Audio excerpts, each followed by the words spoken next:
ele disse a ela. Ainda mais pelo que disse a ela. O tumor é gigante. Uma menina dessa, se você não dá apoio, se não puder contar com o pastor de uma igreja, se não puder contar com as amigas dela, com os amigos dela, agora vai contar com quem? Porque às vezes até dentro do seio da família, numa hora dessa, tem familiar despreparado para cuidar, tem amigo despreparado que não sabe cuidar, sabe? E amigo é nessa hora. Amigo de verdade é quem ajuda. Diga comigo, amigo é quem ajuda. O Espírito Santo é o nosso amigo. Amém?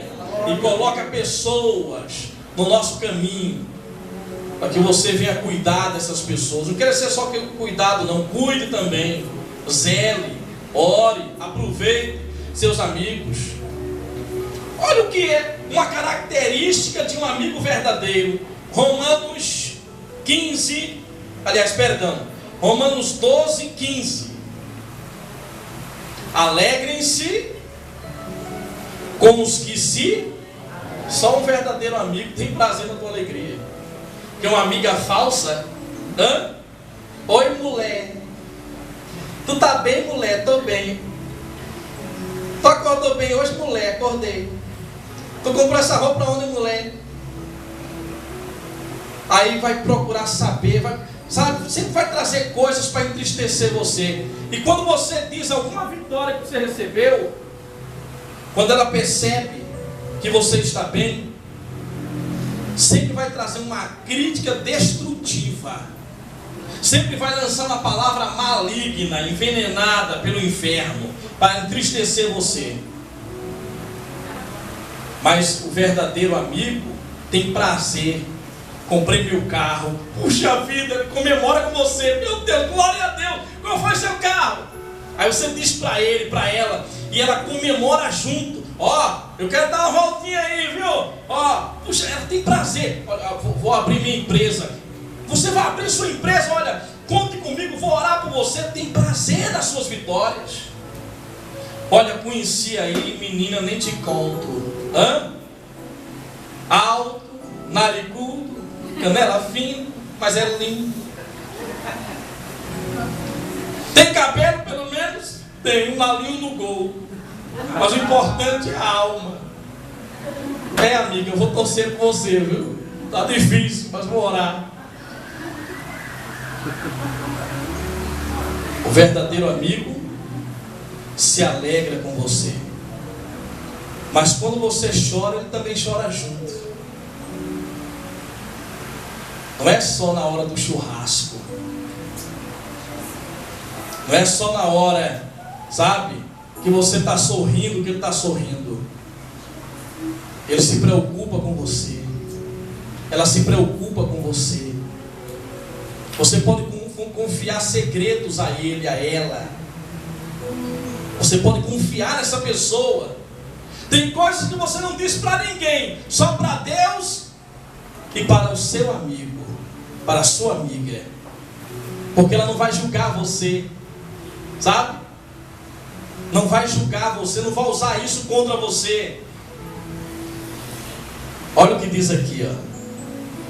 1 Tessalonicenses 5, versículo 11. Pode anotar se você quiser. Por isso, exortem-se e edifiquem-se uns aos outros, como de fato vocês estão fazendo. O amigo edifica, o amigo também repreende. Às vezes o amigo quebra o pau com o outro. Quebra o pau. Mas são amigos.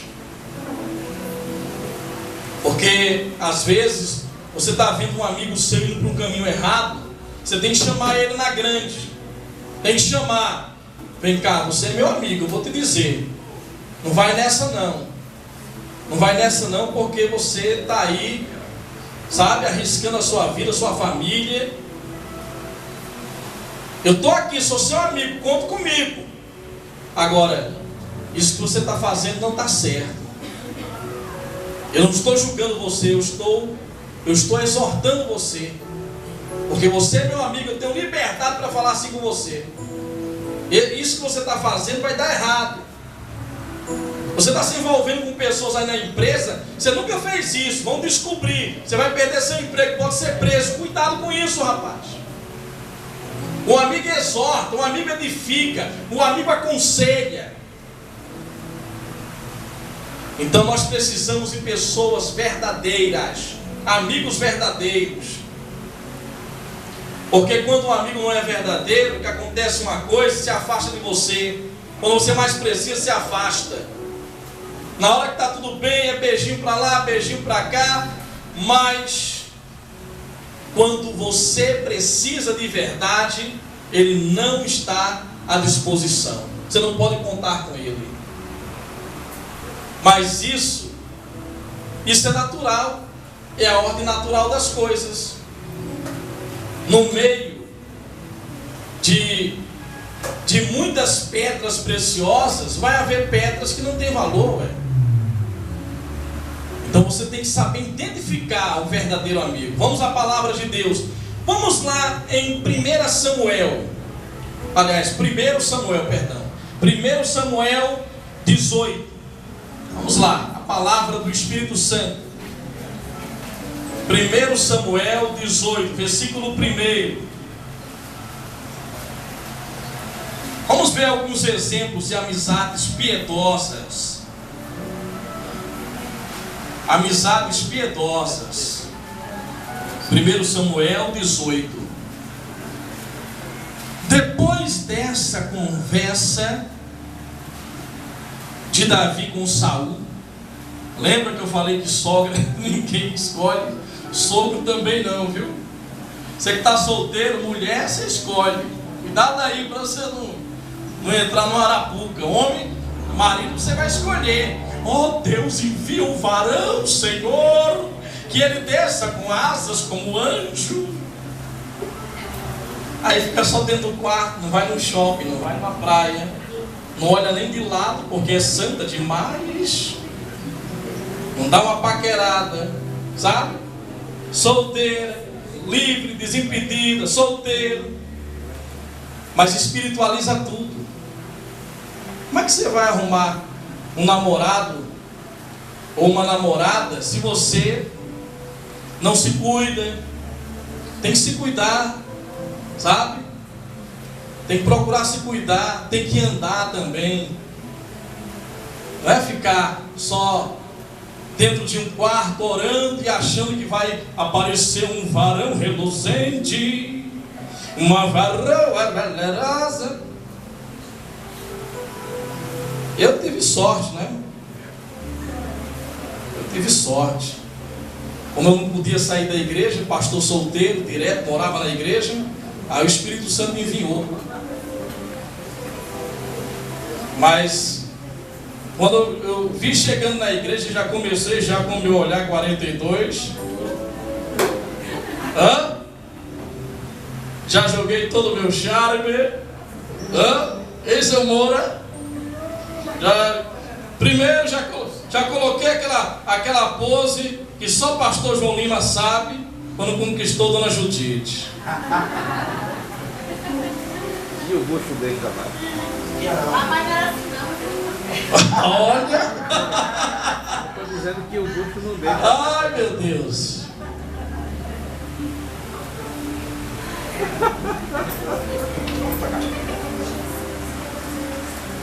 Davi, ele enfrentava um problema com o sogro dele e um problema com a própria esposa. Veja que coisa, hein? Um problema com a esposa dele. A esposa dele o desprezou no coração dela. A esposa de Davi, Mical, desprezou Davi. Davi enfrentava um problema com o sogro que tinha inveja dele. Mas o cunhado dele se tornou um amigo mais do que um irmão. Jonatas fez uma aliança com Davi. Olha o que aconteceu aqui, ó. Vamos lá.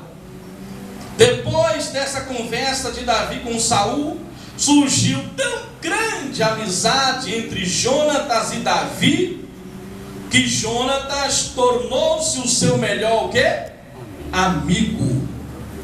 E Jonatas fez um acordo de amizade com Davi, pois se tornara o seu melhor amigo. Jonatas tirou o manto que estava vestido e o deu a Davi, com sua túnica e até sua espada, seu arco e o seu cinturão.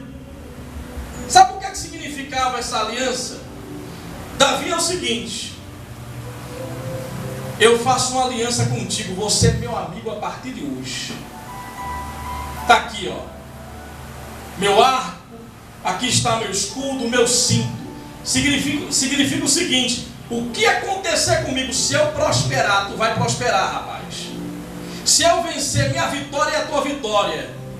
Mas se os inimigos se levantarem contra você, seus inimigos são meus inimigos. Eu vou te ajudar. O que acontecer comigo, se encerrarem você no meio, vão encerrar no meio também. O que acontecer comigo, acontece com você. O que acontecer com você, acontece comigo. São verdadeiros o quê?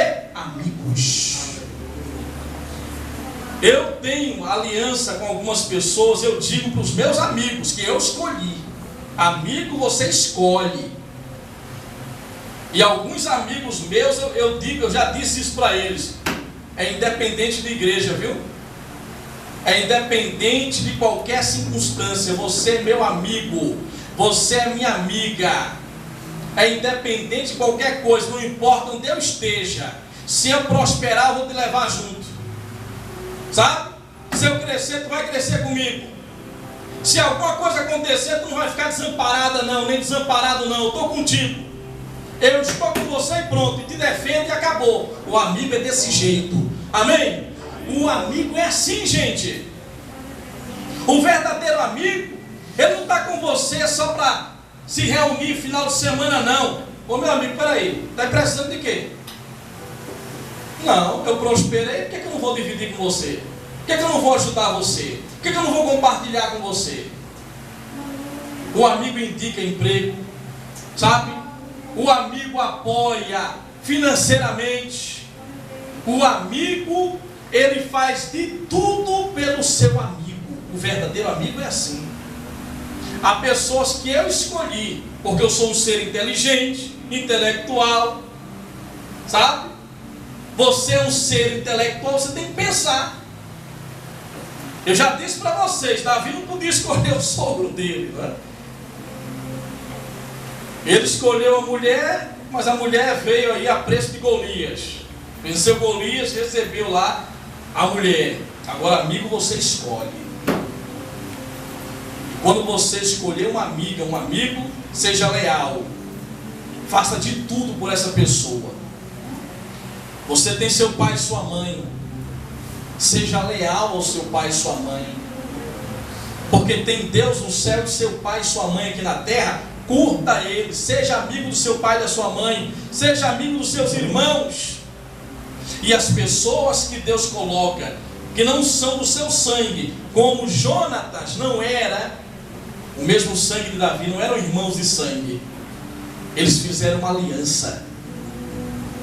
Jonas disse para Davi: olha, o que me acontecer, sabe, o que Deus me der, o que acontecer comigo, vai acontecer com você.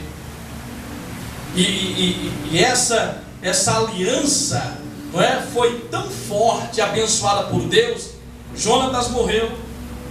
Lá na frente, o filho de Jonatas, que era um aleijado, Mefibosete, estava escondido com medo de morrer. Escute isso. E Davi lembrou da aliança que fez com o amigo dele, mandou: como é que é? Jonatas tem um filho. Esse filho dele está escondido, vivendo como um mendigo. Traz ele agora, ele vai comer na minha mesa.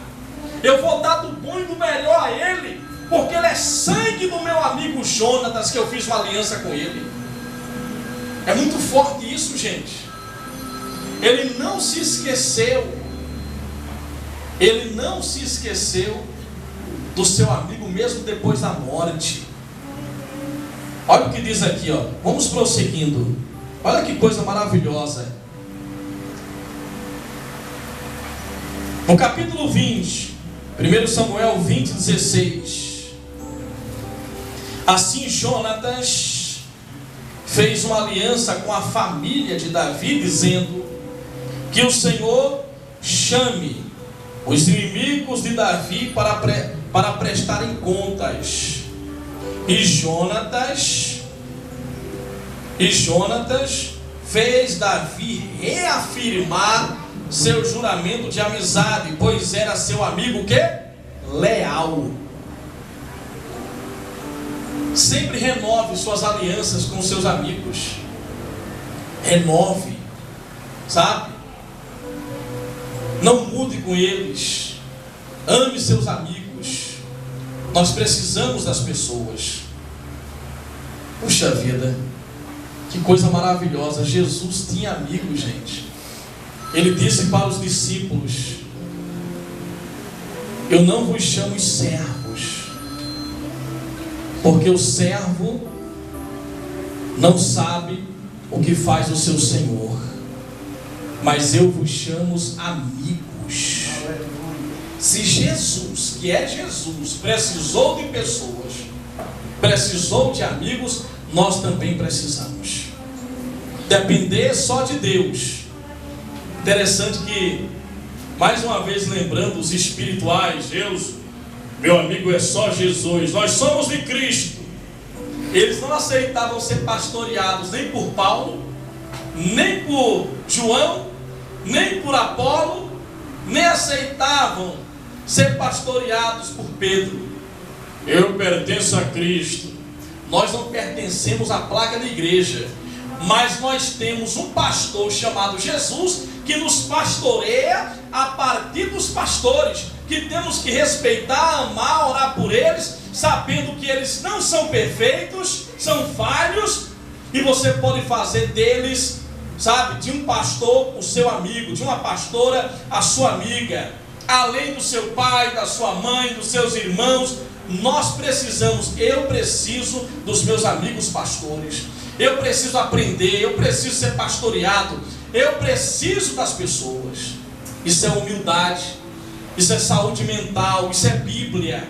Porque se Jesus quisesse pastorear você sem precisar dos pastores, não deixaria os discípulos, ele não deixaria pastor nenhum. Ele dizia: epa, eu daqui, olha, você está aí errando aí, ó. Deixa eu lançar a pregação de hoje. Lá do céu, ele bradaria com a sua voz, mas ele fala através dos servos e servas do Senhor. E é um perigo, um rebanho sem um pastor para defender, um verdadeiro pastor para proteger, para orar. Porque o verdadeiro pastor dá a vida pelas ovelhas. E nós temos esse pastor. Quem é o pastor? Jesus. Ele deu a vida por nós. Ele é o nosso amigo de todas as horas. Ele é o nosso amigo que coloca em nossa vida os nossos amigos e a nossa família. Amém? Amém. Glória a Deus. Interessante. Vamos lá em Filipenses. Filipenses, capítulo 2, versículo 25. Olha o que diz aqui o apóstolo: contudo penso que será necessário enviar-lhes de volta Epafrodito, é isso? Meu irmão cooperador. Está certo aí? Filipenses 2, 25. Cooperador, companheiro de lutas, mensageiro de vocês, enviaram para atender as minhas necessidades, pois ele tem saudade de todos vocês e está angustiado, porque ficaram sabendo que ele esteve doente. De fato, ficou doente e quase morreu, mas Deus teve misericórdia dele, não somente dele, mas também de mim, para que eu não tivesse de tristeza sobre tristeza. O apóstolo estava triste. Deus enviou esse homem para cuidar dele, para ajudar o apóstolo. O apóstolo já tinha mais de 50 anos de idade. Ele viveu quase 7 décadas, o apóstolo Paulo. E esse homem foi ajudá-lo. Olha outro amigo aqui, vamos lá. Ainda em Filipenses, capítulo 2, versículo 20. Vamos voltar um pouquinho. Olha o que o apóstolo Paulo devia dizer assim, ó, já que ele era tão espiritual, meu amigo é só Jesus. Não. Ele diz, eu não tenho ninguém que como Timóteo tem interesse sincero pelo bem-estar de vocês, pois todos buscam os seus próprios interesses e não os de Jesus Cristo. Não é isso? Acharam aí não? Acharam? Filipenses 2:20. Não tenho ninguém como Timóteo, tem interesse sincero pelo bem-estar de vocês, pois todos buscam seus próprios interesses e não os de Cristo, os de Jesus Cristo. Mas vocês sabem que Timóteo foi aprovado porque serviu comigo no trabalho do Evangelho como um filho ao lado de seu pai. Timóteo era tão amado pelo apóstolo Paulo que o apóstolo Paulo tinha ele como um filho. Ele é meu filho. Ele era filho de Paulo, Timóteo, de sangue? Paulo não era casado, não é? Acredita-se que Tiago, irmão de Jesus, era casado, Pedro, mas Paulo não era casado. Ele não tinha filhos. Timóteo frequentava a igreja de Paulo desde os 12 anos de idade, levado pela avó e pela mãe, e se tornou um bispo produtivo na igreja primitiva e amigo íntimo de Paulo. Sabe o que Paulo fazia? Paulo fez amizade com Lucas. Na terceira, deixa eu contar uma história para vocês aqui. Na terceira viagem do apóstolo Paulo, o apóstolo Paulo, ele teve um problema com um amigo dele, Barnabé.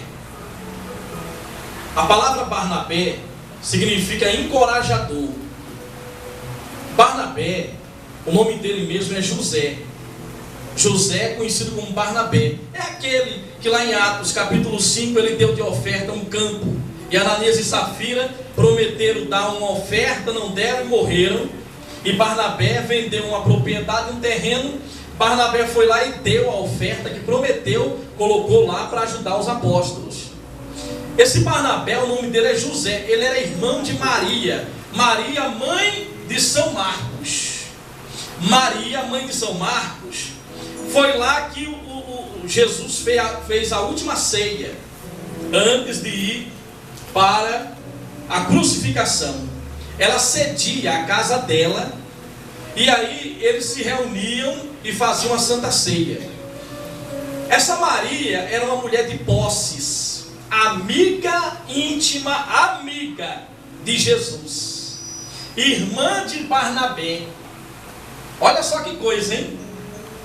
Essa amiga de Jesus tinha um filho chamado Marcos, que se tornou depois discípulo, chamado São Marcos. Esse Marcos era sobrinho de quem? De José, cujo cujo apelido, colocaram um apelido nele. Nós não colocamos apelido aqui uns nos outros. Já me chamaram aqui de, meu Deus do céu, deixa pra lá, tá no YouTube. Um beijo para vocês aí no YouTube. Vou dizer meu apelido para vocês. Então, olha que coisa, gente. Que amigo também tem uns amigos que Deus me defenda, sabe? São amigos, só que não, viu? Então, colocaram o apelido dele Barnabé. Por quê? Significa encorajador. Era aquele cara que sempre está dando incentivo. Rapaz, tu tocasse bem hoje. Toquei nada, rapaz, tocou, rapaz. Tua voz está boa. Não, tô rouco, não, tu está bem. Não tem gente que é assim, que sempre está elogiando você, colocando você para frente. Era o Barnabé. Aí colocaram o nome dele. Olha, teu nome não é mais José, não. Vamos chamar você de Barnabé. Você é encorajador. Só que ele teve um problema com o apóstolo Paulo. Ele era amigo de Paulo. No começo da carreira de Paulo, na primeira viagem de Paulo, o sobrinho dele, sabe, ficou com medo de viajar por causa da perseguição. Marcos era novo demais ainda. Aí Marcos, quando viu a perseguição e ficou sabendo dos perigos da viagem, ele falou: vou ficar aqui mesmo em Jerusalém, sabe? Aí Paulo era meio invocado. Diz a história que Paulo era baixinho, com as pernas encurvadas, com o nariz um pouco encurvado, os olhos próximos, um pouco calvo e invocado. Paulo falou: isso não é coisa de homem não. Em outras palavras, deixa eu baixar a tecla SAP aqui para traduzir. Isso não é coisa de homem não. Você marcou comigo no pernambuquês. Você marcou comigo, rapaz. E aí eu preparo tudo para a viagem, conto com você para me ajudar na viagem e você não vai. Olha, nas próximas viagens você não viaja comigo não. E aí Marcos foi embora. Na segunda viagem missionária, quem é que vem querendo viajar? Marcos. Filho de quem? Filho de Maria. Confiando porque minha mãe era amiga de Jesus. Jesus fazia Santa Ceia lá em casa.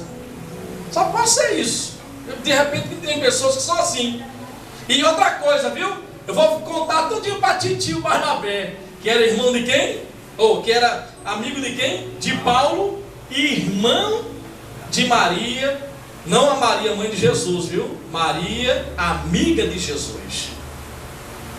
Eu sei que alguns aqui, depois em casa, que a mente vai... Agora vê que interessante. Prossiga com a genealogia. Amém. Eu estou atento. Obrigado. Calimambo. Então, gente, que coisa interessante.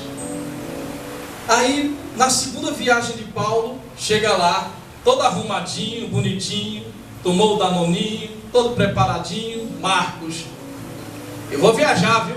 Meu tio está vindo aí. Tu não vai não, rapaz. Aquilo que tu fez lá na primeira viagem não é coisa de homem não. Vai viajar nada.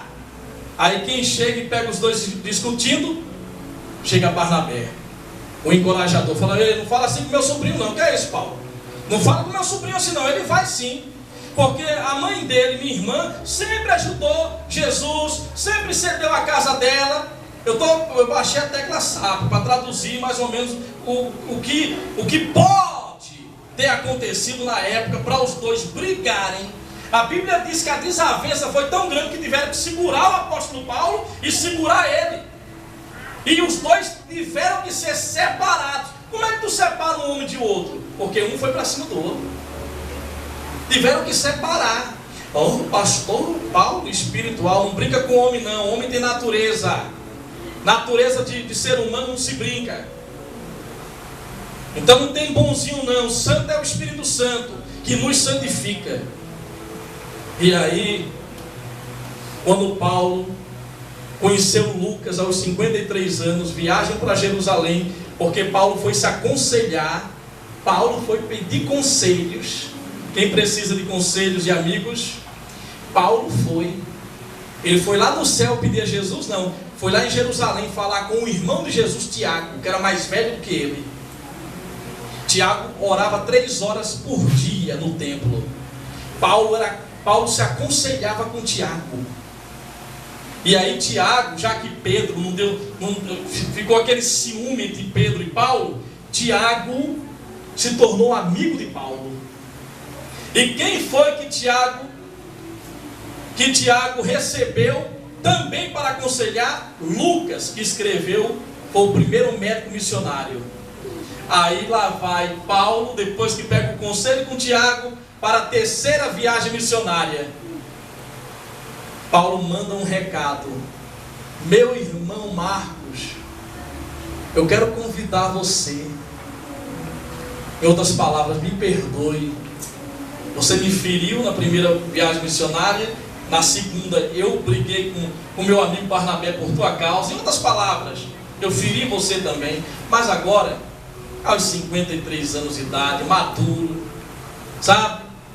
Terceira viagem missionária. Ele tinha 13 amigos íntimos. E tinha um discípulo, o primeiro médico missionário, Lucas, do lado dele. Era um jovem ainda.